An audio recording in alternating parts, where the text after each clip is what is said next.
नमस्कार दोस्तों, पंचतंत्र की एक और नई कहानी में आपका स्वागत है।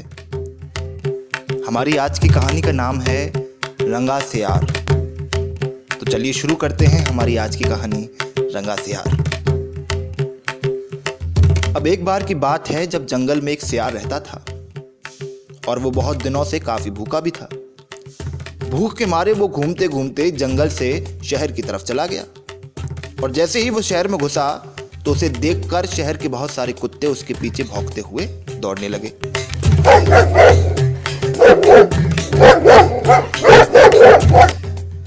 अब कुत्तों से बचने के लिए सियार जब भाग रहा था तो रास्ते में उसे एक घर की खिड़की खुली हुई देखी और वो उस खिड़की से कूदकर अंदर घुस गया। अब जैसे ही वो खिड़की से अंदर घुसा, खिड़की के बगल में एक नीले रंग का पीपा रखा था। सियार उसी रंग के पीपे में गिर पड़ा और नीले रंग में रंग गया। अब सियार घबरा कर जल्दी से बाहर आ गया। जब सियार उस घर से बाहर निकला तो नीला रंग से रंगा हुआ देखकर कुत्ते भाग खड़े हुए। उसके बाद जब सियार नदी पर पानी पीने गया तो नदी में अपनी परछाई देखकर वो चौंक गया और समझ गया कि कुत्ते उसे देखकर क्यों डर रहे थे। तभी उसके दिमाग में एक योजना आई और उसने स्वयं को जंगल का राजा बनाने का सोच लिया। फिर उसने जंगल के सारे जानवरों को बुलाकर कहा कि आज से मैं तुम्हारा जंगल का राजा हूं, मेरी आज्ञा सबको माननी होगी। मेरे लिए रोज दिन में सभी को भोजन लेके आना होगा।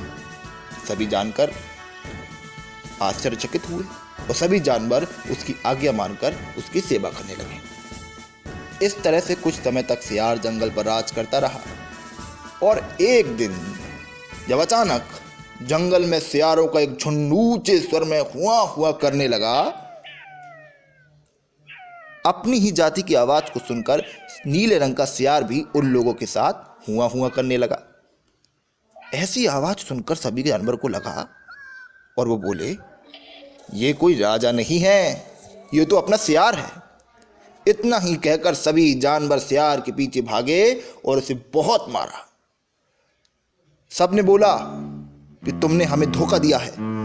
सियार कितना भी अपने आप को बचाने की कोशिश करता रहा, लेकिन जंगल के सभी जानवर उसे पीट पीट कर मार दिए।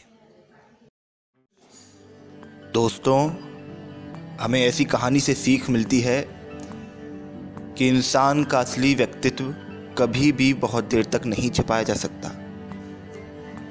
दोस्तों, अगर आपको ये कहानी पसंद आई तो इसे लाइक करिए और हमें कमेंट करके बताइए। अगर आप हमारे चैनल में नए हैं तो इसे सब्सक्राइब कीजिए और पंचतंत्र की और भी अच्छी कहानी सुनने के लिए हमारे साथ बने रहिए। धन्यवाद।